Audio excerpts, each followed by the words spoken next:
আপনি কি জানেন বিকাশে 1008 টাকা 50 পয়সা কিন্তু টাকা ক্যাশ আউট করা যায়।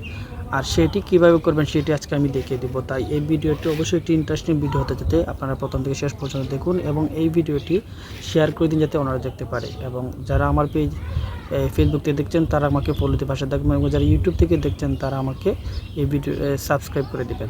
তো চলুন মূল দেখিয়েছি কীভাবে করতে হবে। তার জন্য করতে হবে কিন্তু ব্যাংকে ট্রান্সফার করে, এটা কিন্তু সরাসরি ক্যাশ এজেন্টে করা যাবে না, ব্যাংকে ট্রান্সফার করতে হবে। তো আমি টিকিট থেকে এনটিএসপি ক্লিক করার পর আপনাকে ব্যাংক অ্যাকাউন্টে কিন্তু এখানে যোগ করে নিতে হবে। তো আমি যেহেতু জনতা ব্যাংকে করবো সেহেতু জনতা ব্যাংকটি যোগ করে নিচ্ছি। জনতা ব্যাংক যোগ করে নেওয়ার জন্য আমাকে কিন্তু অবশ্যই ফেস ভেরিফিকেশন কমপ্লিট করে কিন্তু এটি ব্যাংক অ্যাকাউন্ট যোগ করতে হবে, অন্যথায় কিন্তু যোগ হবে না। তো আমি এখানে কিন্তু ফেস ভেরিফিকেশন কমপ্লিট করছি, আপনারা দেখুন কীভাবে করছি।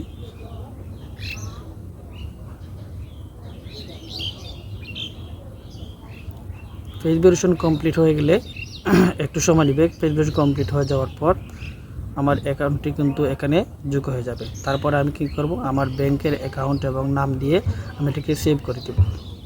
সেভ করে দেওয়ার পর কিন্তু আমার ব্যাংকের অ্যাকাউন্টটি কিন্তু এখানে যোগ হয়ে গেছে। তারপরে আপনি আবার ব্যাংক অ্যাকাউন্টে যাব, সেখানে গিয়ে আমি আবার সেভ করে নাম্বারটি বের করে নিব। নাম্বারটি বের করে নেওয়ার পর আমি কিন্তু সেখানে যে টাকা পাঠাবো সেই টাকাটা লিখব। আমি যেহেতু 100 টাকা পাঠাবো সেই 100 টাকা দিলাম। এখন দেখুন এখানে কিন্তু 0.85 টাকা দেখাচ্ছে, অর্থাৎ 100-তে 0.85 টাকা, অর্থাৎ 1008 টাকা 50 পয়সা কিন্তু কাটছে। তো দেখতেই পাচ্ছেন 8 টাকা 50 পয়সা কিন্তু 1000-এ ক্যাশ আউট করা যাচ্ছে। তো এই ভিডিওটি কেমন হলো অবশ্যই আমাকে জানাবেন এবং যদি ভিডিও ভালো লাগে তাহলে শেয়ার করে দিবেন। ফেসবুক থেকে যারা দেখছেন তারা ফলো দিয়ে পাশে দেখবেন, ইউটিউবে যারা দেখছেন তারা সাবস্ক্রাইব করে দিবেন।